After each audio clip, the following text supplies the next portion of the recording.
May gagawin tayo. Ito, TCL.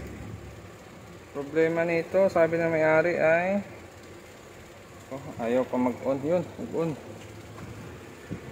Yan ang problema niya. Guwit-guwit lang, ano.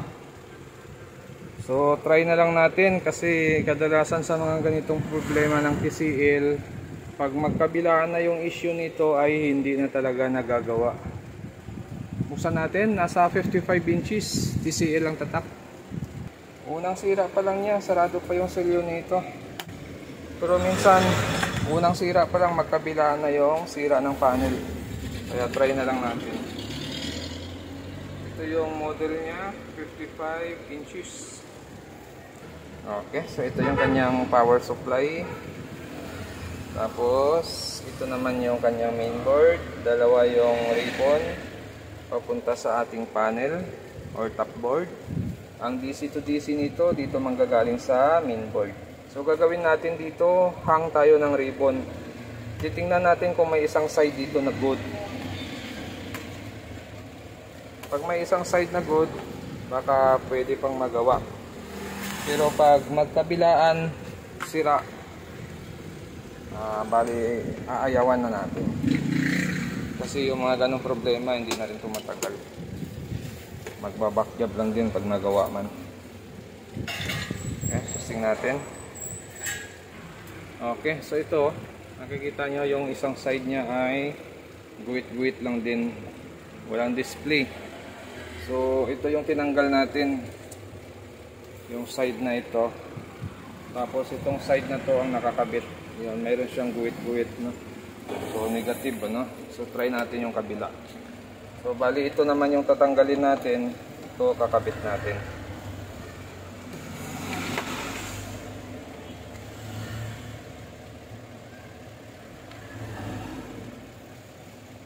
So makikita nyo, unang sira niya ito. Kung kabilaan na kagad ang problema nito, ay negative na talaga sa repair. Pero pag may isang side itong buo, maaring magagawa pa siya.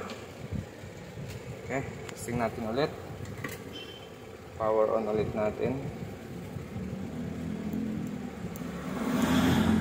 Yan, nag-on na siya. Tingnan natin. Okay. Yun, no, may isang side na buo, ano.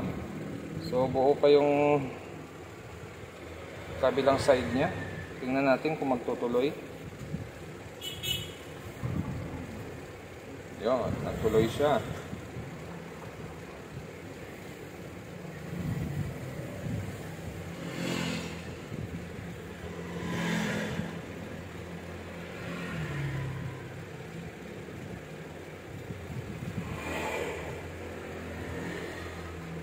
Tagal lang ng loading nito.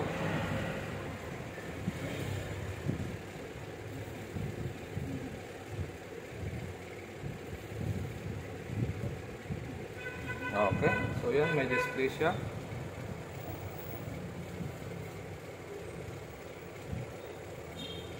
Yan. So buo yung isang side. May pag-asa pa ito. Dahil buo yung isang side niya. So ibig sabihin yan, buo ito. Itong side na ito buo. Tapos yung itong side na to ang may problema. Yan. So gagawin natin dyan, hahanapin lang natin dito yung clock signal. Yan. So may mga nagawa na rin tayo nito. Yung clock signal niya makikita natin dito. Clock signal LC1, LC2 niya. Okay, so dito siya nakatutok sa side na ito. Ito naman yung signal na nanggagaling sa IC. Yung signal na nanggagaling sa IC, ito ganun din, ito rin yun. So ang clock signal naman natin ay dito sa taas. Iba-block lang natin dito 15 pin or 13 pin. Tapos try natin kung magno-normal. Okay, so nag-tape tayo. Ito, bali tinape natin ito.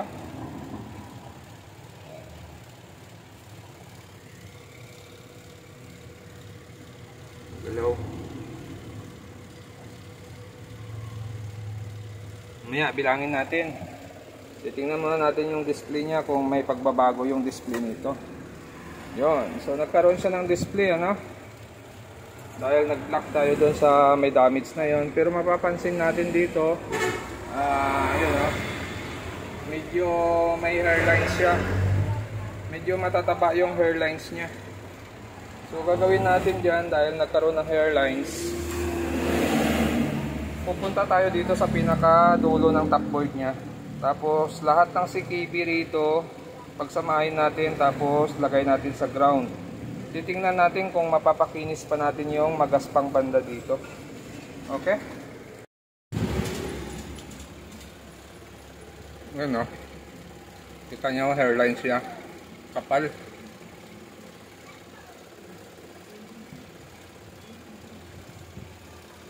Try na lang natin kung mapapalinis pa natin ito. Pag hindi naman, kausapin na lang natin may-ari.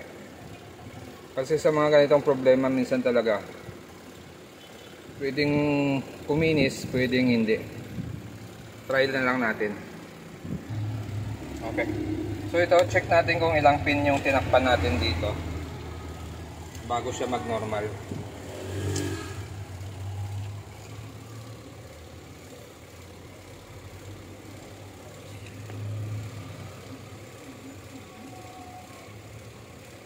Ito, simula dito.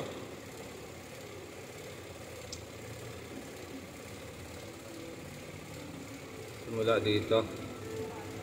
1, 2, 3, 4, 5, 6, 7, 8, 9, 10, 11, 12, 13 pin. Okay, so ito, natakpan natin siya, 13 pin. Tapos, balik ulit natin to. Punta tayo ngayon dito. Babaklasin muna natin yung cover dito. Tapos magtatap tayo dito ng clock signal. Okay, so ito na. Yan, dito makikita natin dito yung clock signal. May nakasulat naman dito. Apatan, ano? 4 sa taas, 4 sa baba. Yan, so short natin lahat yan sa ground. Clock signal lang, ha. Yung LC1 saka LC2 dito, hindi natin yan pwede i-short sa ground. Yung i-short lang natin itong 4 na clock signal, yung CKB nya. Okay, so ito na, pinagsama na natin yung lahat ng clock signal dyan, 4 sa taas, 4 sa baba. Yung CK7, CK1, sa baba naman CK2, CK8. Yan, tapos sinort natin sa ground. Okay? Testing natin ngayon. So gagawin natin dyan, dahil nag-short tayo doon, maglalagay tayo ng sulat dito na huwag tanggalin yung tape. Kasi nga naka-short yung clock signal natin doon sa top board.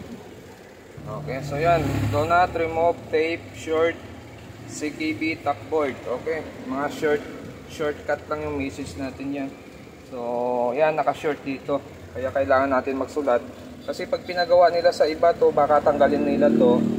So mas maigi na mayroon silang mabasa rito para aware sila na huwag muna nila tanggalin bago hindi pa nila natanggal yung short dito. Okay? So testing natin ngayon. Titingnan natin kung mawawala yung hairlines, ano? Yan. So makikita nyo dito.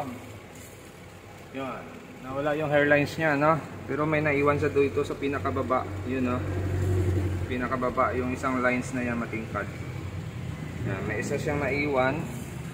Doon sa taas, wala naman siya naiwan dito sa taas. Pero bawas yung hairlines niya. So, pwede na yung ganyan.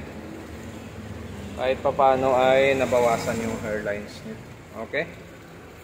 So, sasarado lang natin to, tapos magpa-final test tayo. At kung bago lang kayo sa aking channel, huwag kalimutan mag-subscribe. Okay, so ito, final test tayo. So itong side na to buo, itong side na to ang may problema. Power on ko lang. Yun.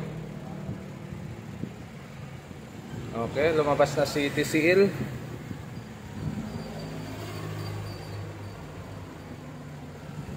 Antayin na lang natin.